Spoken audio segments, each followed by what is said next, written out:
আমার রসুলের সাথে আমার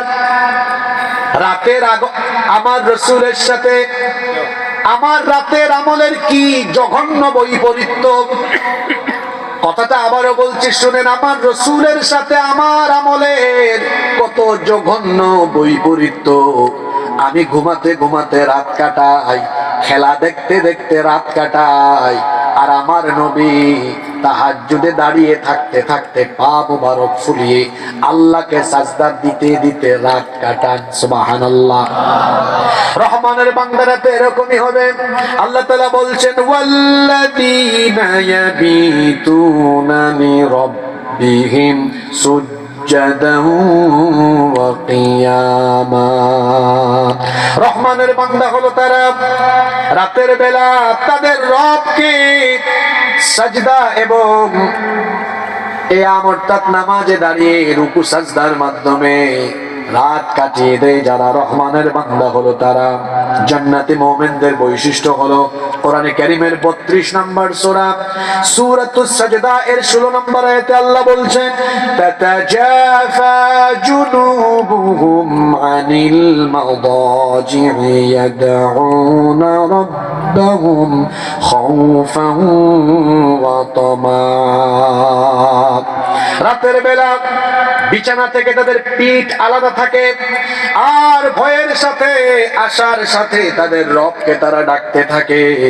আল্লাহ তাআলা জান্নাতি মুমিনদের বৈশিষ্ট্য বলছেন, কানু কলিলাম মিনাল লাইলি মা ইয়াহজাউন ওয়া বিল আসহারি হুম ইয়াস্তাগফিরুন।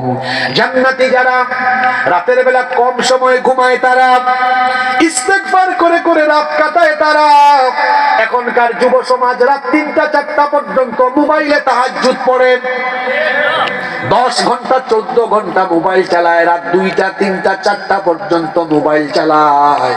ও আমার ভাইরা, আমার যুবক ভাইরা, আমরা মোবাইল চালাতে চালাতে, ফেসবুক চালাতে চালাতে রাত কাটাই। আর আমার নবী কেমনে রাত কাটাতেন? আমাদের মা উম্মুল মুমিনিন আয়েশা রাদিয়াল্লাহু আনহা তিনি কি বলছেন শুনেন। এই হাদিসটি বুখারী এবং মুসলিম শরীফে বর্ণিত হয়েছে।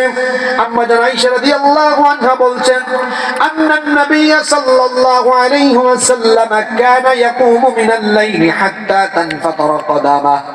আল্লাহর নবী রাতের বেলা এত দীর্ঘ সময় তাহাজ্জুদের নামাজে দাঁড়াতেন। লম্বা সময় তাহাজ্জুদের নামাজ আদায় করার কারণে তার পা মুবারক ফুলে যেত। আমি নবীকে জিজ্ঞেস করলাম, ওগো আল্লাহর নবী, লিমা তাসনাউ হাদা, কেন আপনি এমনটা করেন? এত কষ্ট আপনি কেন করেন? ওয়াকাদ গাফারাল্লাহু লাকা মা তাকদ্দামা মিন যামবিকা ওয়া মা তাআখার।